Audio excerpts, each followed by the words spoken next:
Good morning everyone and welcome back to my channel to another new vlog. So উঠে তো গেছি অনেকক্ষণ আগে, রেডিও হয়ে গেছি, ফোনের মেসেজে পাগল হয়ে গেলাম। আর আজকে নাকি ঝিনুকের শরীরটাও ভালো না, ও আসতে পারবে না।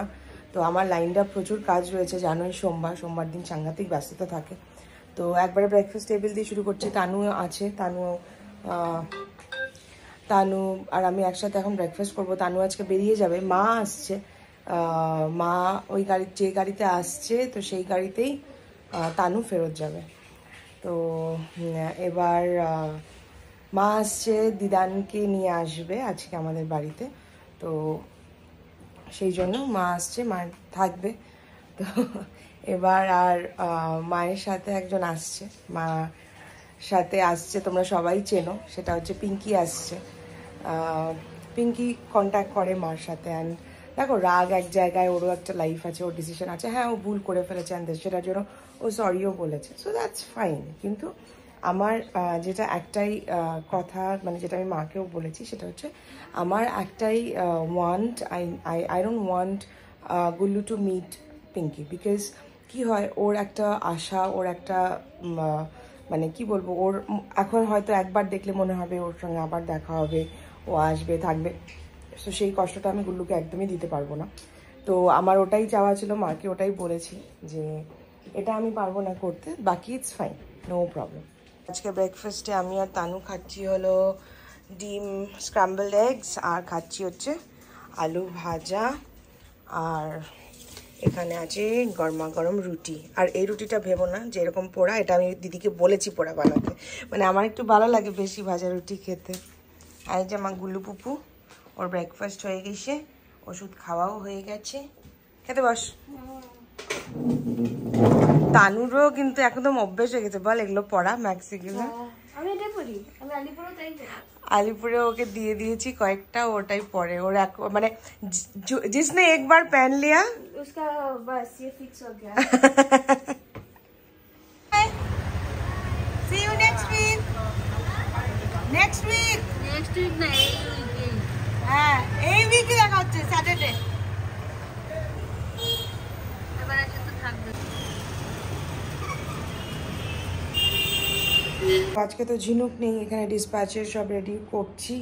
প্রচুর ধান কাটার ছিল, ওগুলো করলাম। এখন ডিসপ্যাচ কখন আসে জানি না, এগুলো করব, করে লেবেলিং করতে হবে। স্টক ঢুকেছে, এই যে দেখো স্টক আছে, লেবেলিং করতে হবে, অনেক কাজ আছে খুঁটিনাটি।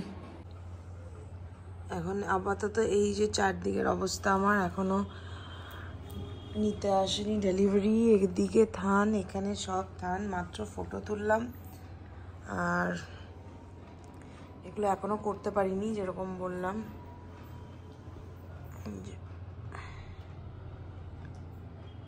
স্কুটির ছবি কেন লাগবে তোর? মা ফল কেটে দিয়েছে, এখন ফল খাচ্ছি। শানু আসছে, তুই শাড়িটা নিয়ে যা। হ্যাঁ, জাস্ট বাড়ি ফিরলাম, 9:30 বাজে। তো মা এসছে না, সেই জন্য আজকে একটু কাজকর্ম শেষ করে মায়ের সাথে গল্প করলাম। মেয়ে এসেছিল, গল্প টল্প করে তারপরে বাড়ি আসলাম।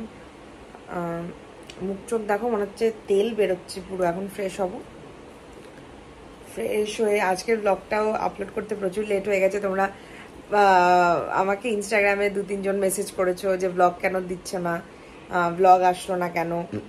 তো সরি। তো এবার এটাই হচ্ছে, তো সন্ধেবেলা হয়ে গেছে। অ্যাকচুয়ালি ঝিনুক আসেনি না, প্রচণ্ড চাপ ছিল কাজের, ওই জন্য দেরি হয়ে গেছে। সো আমি রান্নাঘরে চলে এসেছি, কিছু একটু রান্না করব। শানুর ডিমের কারি খেতে ছিল, তো ডিমের কারি রান্না করবো। অবভিয়াসলি যাই রান্না করি তোমাদের সাথে শেয়ার তো করি, তো ওটাই শেয়ার করব। কিন্তু আজকে একটু ডিফারেন্ট, মানে শুধু ডিম নয়, ডিমের মধ্যে সয়াবিন আলু সব দিয়ে রান্না করব। একটু ডিফারেন্ট, কারণ কি শানু বললো একটু সয়াবিন দিলে ওরও ভালো হয়। ও সয়াবিন খেতে প্রচণ্ড ভালোবাসে, মানে ওকে সেদ্ধ করে ভেজে দিলে পর্যন্ত কাপাকাপ খেয়ে নেয়, এতটা ভালোবাসে। তো ডিম সিদ্ধ করে রেখেছে দিদি, সব করবো। ওখানটায় পেঁয়াজ শুকনো লঙ্কা বাটা আছে, রসুন তো আমি বাটা দেই না, থেতো করে দেই। এখানে গুঁড়ো মশলা রয়েছে। তো চলো শুরু করা যাক রান্নাটা। সো এখানটায় ডিম সেদ্ধটাও করা আছে, আলু আছে, সয়াবিন আছে। তো এটা আগে আমি যেরকম ডিমের আগে ভাজে ওরকম ভেজে নেব। হলুদ আর নুন দেব আর একটু লঙ্কার গুঁড়ো দেব।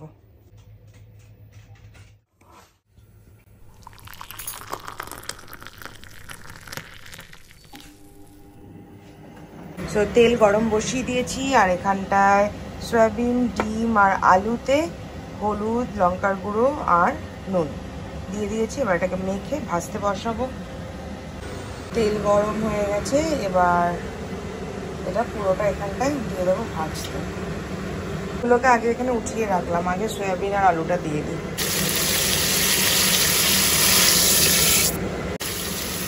দিয়ে দিলাম, এবার 5টা ডিম দিয়ে দেবো। আমার ভাই ডিম ভাজাতে খুব ভয়, তোমরা জানো সেটা। একসাথেই ভেজে নিচ্ছি সব। ককটেল রান্না হচ্ছে, ককটেল। ডিমের সাথে অনেক কিছু আছে তো হয়তো ফুটবে না, ওই জন্য ঢাকিনি। আর এখানটায় আমার ততক্ষণের মধ্যে গুঁড়ো মশলাটা বানিয়ে দেব। হলুদ দেব, লঙ্কার গুঁড়ো, এটা হচ্ছে গন্ধ শুকে দেখতে হবে কোনটা জিরে কোনটা ধনে। এটা হচ্ছে ধনিয়া পাউডার। বাই দ্য ওয়ে, তোমরা দেখছো কি আমি ধনিয়া জিরার বক্স কিনে এনেছি, কিন্তু আর কেউ বলতে পারবে না আমার বক্স নেই। এবার দিয়ে দেবো জিরে গুঁড়ো। নুনটা আর এখানে দিচ্ছি না, নুনটা পরে দেবো। তো আমার তো এই যে দেখো এখানটায় সয়াবিন, আলু, ডিম ভাজা হয়ে গেছে। এখানটায় রয়েছে রসুন আর কাঁচা লঙ্কা, টমেটো, এখানে পেঁয়াজ আর শুকনো লঙ্কা বাটা, এখানে গুঁড়ো মশলাটা জল দিয়ে গুলিয়ে রেখেছি। আর আজকে একটু ভেবেছি, মানে দেখি না কেমন হয় খেতে, আমি তো তোমরা তো জানোই আমার সবই এক্সপেরিমেন্ট। এখানটায় একটু টমেটো সস আর সুইট চিলি সস মিক্স করে রেখেছি। প্রথমে রসুনটা দিয়ে দিলাম, এটা একটু ব্রাউনিশ হোক, তারপরে যাবে হচ্ছে পেঁয়াজ আর শুকনো লঙ্কা বাটা। রসুন আমার ব্রাউনিশ হয়েই গেছে, এবার এটার পালা। এটা যা ছেটে, বাবারে বাবা। দিয়ে দিলাম, এই যে দেখো পেঁয়াজ বাটাটা দিয়ে দিয়েছি। এবার গ্যাসটা একটু বাড়িয়ে দিলাম, আর সাথে কিন্তু এটার সাথে সাথে এখন আমি টমেটো আর কাঁচা লঙ্কাটাও দিয়ে দেবো। কাঁচা লঙ্কা আর টমেটো দিয়ে দিলাম। আর আজকে কিন্তু বেশ অনেকটা টমেটো দিলাম, দেখো, কারণ কি অনেকগুলো ডিম আছে, সয়াবিন আছে তো। আর আমার ডিমের ঝোল একটু টক টক, একটু মিষ্টি মিষ্টি, ঝাল সবই একটু ভালো লাগে, তো দিয়ে দিলাম। এবার এটা একটু ভাজা ভাজা হোক মশলাটা। এত মশলা দিয়ে আমি কোনোদিন রান্না করি না, কিন্তু বললাম না আজকে একটু ডিফারেন্ট। এই যে এখানে ভাজা হচ্ছে, এবার কিছুক্ষণ তো হলো যে ভাজাটা হচ্ছে, তো এবার এই যে মশলাটা, সস মিক্সচারটা কিন্তু এখন একদম দেব না, এই মশলাটা দিয়ে দেবো। আগে গুলিয়ে নিলাম একটু ভালো করে, দেন দেখো আমার মশলা প্রায় কষেই গেছে, তেলও বেরোনো শুরু হয়ে গেছে। সয়াবিনের জন্য যত তেল লাগে, সয়াবিনটা প্রচণ্ড তেল টেনে নেয়। তো এই যে এখানে ভাজা হয়েই গেছে মশলা, আর এবার কিন্তু সস দেওয়ার পালা। সসটা জানি না এক হাতে কতটা দিতে পারবো, তাও চেষ্টা করি। হয়ে গেছে, সসটা দিয়ে দিলাম। एक्सपेरिमेंट करने का मज़ा अलग है, बोलो। সসটা মিক্স করে দিচ্ছি। তোমাদেরকে না যখন শেয়ার করি ওরকম হালকা পাতলা রান্না তো সবাই পায়, মানে সবার বাড়িতেই ওরকম হয়, তো ওই জন্য ভাবলাম একটু আজকে একটু হাটকে যারা বাচ্চাকে রান্না শেয়ার করি।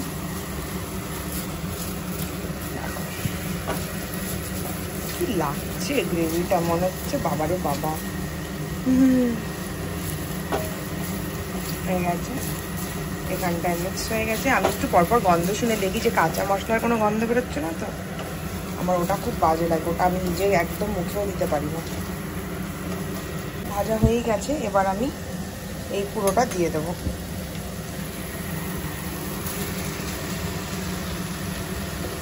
এবার কিন্তু আমি ক্যামেরা করতে পারছি না, কারণ কি আমার 2 হাত লাগবে, জাস্ট মিক্স করব। পুরো মশলা দিয়ে মাখানো হয়ে গেছে আর গরম জলও করে রেখেছি। এবার একদম খুব বেশি করে জল দিয়ে দেবো, ফুটবে পুরো। এক গামলা দিয়ে দিয়েছি। এটা বন্ধ করি বাবা, কোনো কথা শোনা যায় না। এবার এটা ফুটুক। ঘরে গেছিলাম একটু ঠান্ডা হতে, ওই ঘরে এসি চলছে। তো এখন আবার যাচ্ছি, রান্নাটা প্রায় কমপ্লিট হয়েই গেছে। তো কমপ্লিট করবো, তারপরে শানু খাবে। দেখি কতদূর হয়েছে, চলো। এখানের জন্য একটু ম্যাগি স্যুপ বানিয়ে নিয়েছি। আমার এরকম স্যুপ খেতে খুব ভালো লাগে। একটু বাটার দেবো আর খেয়ে নেবো এটার মধ্যে। আমার হয়েই গেছে রান্না। শানু এখন এটা রুটি দিয়ে খাবে, আর বললো ডিম খাবে না, কালকে খাবে। তো এই যে জাস্ট ডিনার করে এলাম, আর পুরো প্যাচ প্যাচ ঘেমে মানে শেষ। এই যে জামা কাপড় আনলাম, এবার স্নান করতে যাব। কারণ জানি আমার অ্যাকচুয়ালি মাঝে মাঝে করছিল শরীরটা সকাল থেকে, কিন্তু স্নান না করলে না পারবো না, মানে এত চ্যাপ চ্যাপ করছে না, ভালো লাগছে না। স্নানটা আমাকে আজকে এখন মানে আজকে বলছি, স্নানটা আমাকে এখন করতেই হবে। এই ইভিনিংয়ে স্নান করার একটা অভ্যেস হয়ে গেছে, এটা আস্তে আস্তে বন্ধ করতে হবে। এই জাস্ট স্নান করে বেরোলাম, আর ভাবলাম যে কমেন্টস আর তো পড়াই হয় না, সো ফটাফট কয়েকটা কমেন্টস পড়ে নিই। প্রিয়াঙ্কা পল বলছে, বুনু একটা সাজেশন আর রিকোয়েস্ট বলতে পারো, তুমি বুটিকের যে ব্লাউজ আর কুর্তিগুলো স্টিচ করিয়ে দাও, সেগুলো লাইভে ও শর্ট ভিডিওতে আমাদের শো করো। অ্যাকচুয়ালি কি হয়, হ্যাঁ এটা একদম ঠিক বলেছো তুমি, সেটা আমার করাটা উচিত। কিন্তু যে অর্ডারগুলো আসে না, ওগুলো একদম আয়রন হয়ে পুরো একদম প্যাকেট হয়ে আসে। সো ওগুলো আর খুলতে ইচ্ছে করে না। আমি চাই যে যারা জিনিসগুলো পাবে, প্রোডাক্টগুলো পাবে, তারা একদম আয়রন অ্যান্ড একদম একদম ইনট্যাক্ট অবস্থায় পাক, ওই জন্য আর খোলা হয় না। শ্রাবণী জন বলছে, মিস ইউ দিদি, সানডে ব্লগটা পেলাম না। সানডেতে আর ব্লগ করি না গো, সানডেটা একদম ফোন থেকে ডিট্যাচ থাকি, চেষ্টা করি যতটা কম থাকা যায় আর কি ফোনে। শৈলী বলছে, থ্যাংক ইউ, অনেকটা হেল্প হলো আমার, আমি ওদের বাইরে বের করি না, বাট ওরা বাড়িতে নিজেদের মতন ঘুরে বেড়ায়। তো জল যেখানে আছে সেখানে ওদেরকে দূরে রাখবো, আর আমার ব্রাশ করা রেগুলার শুরু করে দেবো। ডক্টরের সাথে কনসাল্ট হয়েছে, আর তোমার থেকে যে শাড়িটা নিয়েছি সেটা পরা হয়নি, বাট যেই দেখছে শাড়িটা সেই খুব ভালো বলছে, ভীষণ ভালো হয়েছে বলছে। Thank you, thank you so much, thank you so much. তোমাকে খুব সুন্দর লাগবে দেখতে, আর ফটো আমাকে শেয়ার করো, খুব খুশি হব আমি। আর হ্যাঁ, ওদেরকে একটু জল থেকে দূরে রেখো, আর ব্রাশটা রেগুলার করো, দেখো ঠিক হয়ে যাবে। আর হ্যাঁ, আরেকটা কথা বলতে ভুলে যাচ্ছি, তোমার রেসিপিগুলো ট্রাই করেছি, ডিম কষানো, হোয়াইট চিকেন, খুব খুব খুব ভালো লেগেছে। আমার হাজব্যান্ডের ভীষণ পছন্দ হয়েছে। তুমি রান্না যখন করবে রেসিপি শেয়ার করো কিন্তু, একদম। আজকের ব্লগেও রান্না শেয়ার করলাম, কিছুই না, কিন্তু তোমরা শেয়ার করতে বলো, আমি শেয়ার করলাম। তোমরা ভালোবাসো রান্না দেখতে। লেমন আইস টিটা কীভাবে বানাই আমি আগের ব্লগে বলেছি, তো একদিন দেখিয়ে দেবো। জয়জন গান্দা বলছে, loved your blog as usual, তোমার লেফট হ্যান্ডের নো অ্যান্ড ইয়ার রিংটা যেটা তুমি ডেইলি ওয়্যার করো, from where did you buy, বেশ সুন্দর দেখতে। Thank you so much. আমার হাতেরটা হচ্ছে সেনকোর, আর কানেরটা আই গেস অঞ্জলি জুয়েলার্সের মনে হয়, আই এম নট শিওর, কিন্তু হাতেরটা সেনকো। পল্লবী চৌধুরী বলছি, বেলা ভিটার কোন পারফিউমটা বেস্ট, একটু নাম বলো। হোয়াইট সব থেকে বেস্ট। গুল্লু কি রাত্রে তোমাদের সাথে ঘুমাই? ইয়েস, গুল্লু আমাদের সাথে ঘুমাই, দেখতে চাও? গিয়ে দেখো, আবার চোখ খুলে তাকিয়ে দেখছে। হ্যাঁ, গুড নাইট, সবাইকে বল দাও গুড নাইট। তোমাদের যদি আজকের ব্লগটা ভালো লেগে থাকে তাহলে একটা লাইক করে দিও, আর শেয়ারও করে দিও, আর যদি সাবস্ক্রাইব না করে থাকো তাহলে সাবস্ক্রাইবও করে দিও। মামা তুমি ওখানে কেন গো, লুকিয়ে আসো কেন গো? চলো, টাটা সবাইকে।